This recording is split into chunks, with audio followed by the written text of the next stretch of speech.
تا دم آخر جان ما خدا گرفتن، یا همون زن تا دم آخر جان به حق تسلیم کردن، نه از مردک یگان خوشبویی میبینه، نه در بدنش بیچاره خوشبویی را استفاده بردگی است. زنها آواز بلند ناپسندی نسبت های شوهر کردن، قهر الهی بیدار می شود، اون خاندان دیگه برکات نمی بینن. امروز جوان مردهای ما فقط دختری باکیره میگیرن، دیگر بیوه ها را سراغ ندارن، دیگر بیوه نمیگیرن، حتی بیوه بی فرزند نمیگیرن.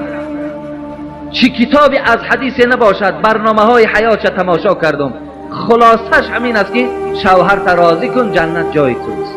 عزیز، برای زنهاتان بهترین دوخی ها را خرید تا که اونا خوشبویی کنن، از خوشبویی اونا شما استفاده برید، انشاءالله ثواب میگیرید. شوهر اگر تو راضی کنی، همین شوهر اگر از تو خوشنود باشد، بیشک به نام خدا تو جنت جایت هست، بیشک. چون دیدیم که اگر مرد بیگانه بوی خوشبویی های زنی بیگانه را بوی کشد، زنا گویا که کرده است. کلینه که خوش دامنش را میبیند، روی مالش را در سرش نمی کند، آیا این ناپسندی نیست؟ باور کنید یگانه چیزی که اونها را راست میکند، اونها را خوب میکند، اونها را معامله های درست می آموزاند، اونها را با برنامه های حیاتشان شناس میکند، یگانه قرآن است. به خدا قسم و خلاص. نالیش اکثریت گویم غم و دقت مردها را فرا گرفته است، به خاطر همین که زندگی های ناخوب کنند.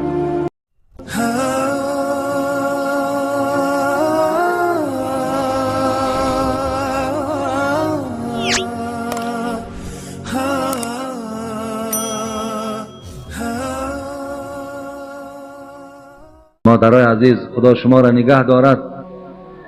شما بازم این که نمازهاتان میخوانین و زم این وقتی که خدمت شوهر میکنین، شما دیگر یگان شک و شبهه به نام خدا نیست.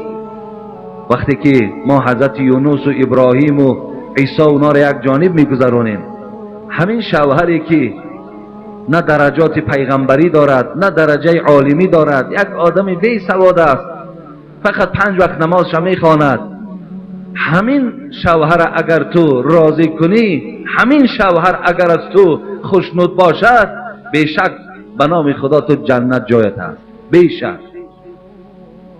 یگان دیگر برای تو ببین، یگان دیگر عمل مشکل، یگان گویم عبادت وزنین به ذمه تو دیگر واگذاشتگی نیستن، مگر اینکه شوهرت راضی باشد. تمام همین راضیگی شوهر برای تو راضیگی خداست، راضیگی رسول است، دین است، راضیگی اسلام است و وارد شدن به جنت است. خواهر عزیز، به نام خدا هر چی خواندم، تمام آیات های قرآن در باب زنها، در باب مردها، چی کتابی از حدیث نباشد، برنامه های حیات چه تماشا کردم. خلاصش همین است که شوهر تا راضی کن جنت جای توست. خواهش میکنم با این سوال من پر را جواب گوید. من یک برادر دارم و صاحبی 3 فرزند خرد می باشد. طول 10 سال می شود که با همسرش زندگی دارد. در ایام 10 سال زندگی امروز برادرم با مبلغ کلان قرضدار شده است. آنها در شهر زندگی می کنند. زنش هر آنچه که شوهرش می گوید اطاعت نمی کند. با همراهی مادرم به نزد زنش به شهر رفتیم. کلینه که خوش دامنش را می بیند، روی مالش را در سرش نمی کند، آیا این ناپسندی نیست؟ و مادرم هرچند که او را فهمانیدیم میگوید شما ما را دروغ میگوید.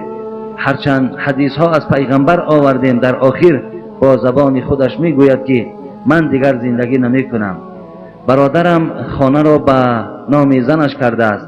امروز به زنش میگوید خانه را فروشیم، من قرضم را دهم و در کلاب خانه گیریم، راضی نمی شود. باز میگوید آن تلاواری هایی که خریدم فروشیم، میگوید نه نمی فروشم. خلاصه زنی دارد که نه شوهرش و نه اهل عائله امان را ناپسندی میکند. اگر زنی که شوهرش گوید که در دیگر جا زندگی میکنیم، سخن شوهر را رد کند، گوید که من به تو زندگی نمی کنم، حال این زن در این دنیا و آن دنیا چی می شده باشد؟ التماس پر را جواب گوید. شاید یگان سخن شما تأثیر کند و از این راه پس ماند و فکر زندگی و فرزندان خرد خود را کند. خدا نگهبانتان باشد. دادرای عزیز، من باز برای شما قید میکنم تا زمانی که زنهای ما با خدا و با رسول اگر شناس نشوند، این رابطه، این گونه احوال از سر ما و شما دور نمی شود. باور کنین یگانه چیزی که اونها را راست میکند، اونها را خوب میکند، اونها را معامله های درست می آموزاند، اونها را با برنامه های حیاتشان شناس میکند، یگانه قرآن است. به خدا قسم و خلاص.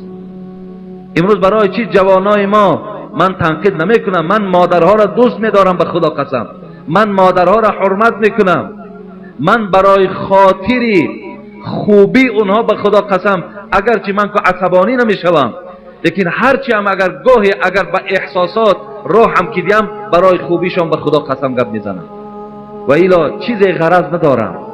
ببین اکثر جوانهایی که امروز در همین خیال زندگی های مشکل پسی سر میکنن، طاقت میکنن، به خاطر چیز؟ من میگویم به خاطری که این جوانها از خدا میترسند.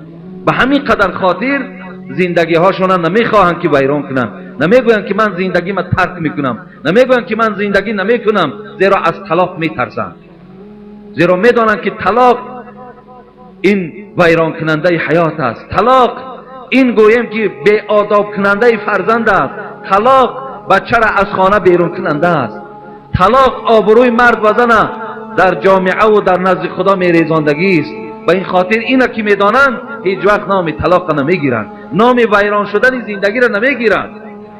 لیکن امروز افسوس که زنهای ما از این برنامه ها که خبر ندارند، از قیامت و از گور و از عذاب، از راحت کم خبردار که هستند.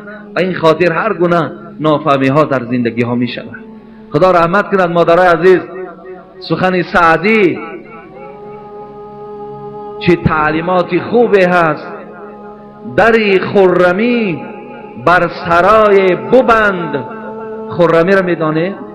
خرمی برکت، خرمی آسایشتگی، خرمی یکدیگر فهمی، خرمی انصاف، خرمی دسترخوان پر، خرمی فرزندای با آداب. حضرت گفتند دری خرمی بر سرای ببند که آواز زن از آن برآید بلند. شما همون دری خرمی را، همون دری خیر و برکات بندین. وقتی که اگر زنها آواز بلند ناپسندی نسبت های شوهر کردن، قهر الهی بیدار می شود، اون خاندان دیگر برکات نمی بیند. برای این مادرای عزیز، به زندگیتان دلهاتان سوزد، به فرزنداتان دلهاتان سوزد. آخه فرزندا را فردا میبری. امروز جوان مردهای ما فقط دختری باکیره میگیرن، دیگر بیوه ها را سراغ ندارن، دیگر بیوه نمیگیرن، حتی بیوه بی فرزند نمیگیرن. ولی کجا بیوه هایی که فرزند دارین؟ شما فکر میکنین فرزندای شما در زیر گویم که دست پیاندر گویم و شما پیاندر میگوییم، آیا راحت میبینن؟ اگر یگان تا او اینها را اگر گویم که مثل فرزندای خود اهمیت ندید، اکثریت او از فرزندای شما بیزارند. به شرط با تو نکاح میکنم که اگر فرزندات نزدیک من نمیاری. خواهر عزیز، از همه محبوب ترین چیز برای تو همین حیاتت هست. هیچ وقت حیات ویران نکن. پشیمان میشوی، به نام خدا پشیمان میشوی، لیکن پشیمانی دیگر فایده ندارد. وقتی یک بار در حیاتان داغ سیاه کی زد، دیگر هر چی کوشش کنین دیگر زندگی شیرین بعدی نمیبینین. همه وقت همین جنگتان، جنجالتان، همین طلاقتان در پیش چشمتان دور میگردد، دائم هست.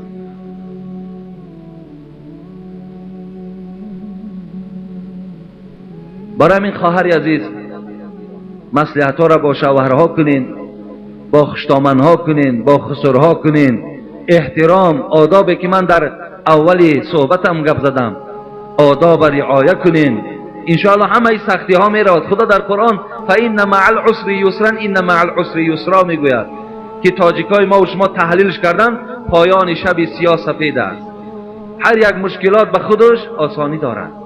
برای همین زود است که انشاءالله قبلا که شوهرت قرضدار نبود، اگه در دوام قرضدار شد کمک کنین، در پهلوش ایستین، از مشکلات برارین، باز انشاءالله خدا شما را صاحب شرایطهای خوب میگرداند. شنیدیم که اگر مرد بیگانه بوی خوشبویی های زنی بیگانه را بوی کشد، زنا گویا که کرده است. اگر زن خوشبویی کند زنا حساب می شود و اگر خوشبویی نکند یک بنده مؤمن از بوی عرق این زن آزار یابد، کدام این بهتر است؟ ما انتظار جواب. خواهر عزیز، بوی خوش استفاده بردن مردم فقط مرد برای مرد درست است. یعنی مرد اگر خوشبویی زند، در پهلوش یک مرد دیگر نشیند از بوی خوشی و استفاده برد، قاعده همین است که باید گوید اللهم صل علی محمد و علی آل محمد. لیکن برای زنها خوشبویی زدن در کوچه، برای مردها استفاده بردن این بوی، این اسلام اجازت نمیدهد. فقط بوی خوش بزن، هر نمود خوشبویی که باشد استفاده ببر، لیکن فقط از این شوهرت استفاده برد. لذت این فقط شوهر باید استفاده برد، نه برای مردهای کوچه. جوانای عزیز، برای زنهاتان بهترین دوخی ها را خرید تا که اونا خوشبویی کنن، از خوشبویی اونا شما استفاده برید، انشاءالله ثواب میگیرید. لیکن من باوری دارم که اکثریت مردهای ما و شما باور کنید تا دم آخر جان ما خدا گرفتن، یا همون زن تا دم آخر جان به حق تسلیم کردن، نه از مردک یگان خوشبویی میبینه، نه در بدنش بیچاره خوشبویی را استفاده بردگی است. باید مردهای عزیز استفاده برین، برین دین در دستشون خرسند میشوند، ثواب میگیرین، سنت رسول الله است. ابن عباس میگوید وقتی من در جایگاه خواب می در آمدم، از بوی خوشی جایگاه خوابم آنقدر خوشنود می شدم که دیگر خوشنودی من حد و کنار نداشت، زیرا جایگاه من خوشبوی میکردگی عائلم بود، زنم بود، هم خودش خوشبوی میکرد، هم بیستر و همون گویم که جای خوابی که من خواب میکردم همونجا را خوشبویی میزد تا زمانی که من واردی جایگاه خواب شوم. اینا را زناتون تعلیم کنین. خوشبویی را که بردی دادی میرسانی زنت، همین را من به خاطر آوردم که در بدنت استفاده ببر و من از این بوی خوش تو استفاده برم، در حق دعای خیر کنم. جایگاه خوابی مرا خوشبو کن، خانه خواب ما خوشبو کن. مرحمت انشاءالله بهترین ثواب که در حقم دعا میکند. داملای عزیز، در حق ما هم شما هم دعا کنید. لیکن خواهر برای مرد بیگانه اجازت نیست. همه بیماری ها را شفای کامل و شفای عاجل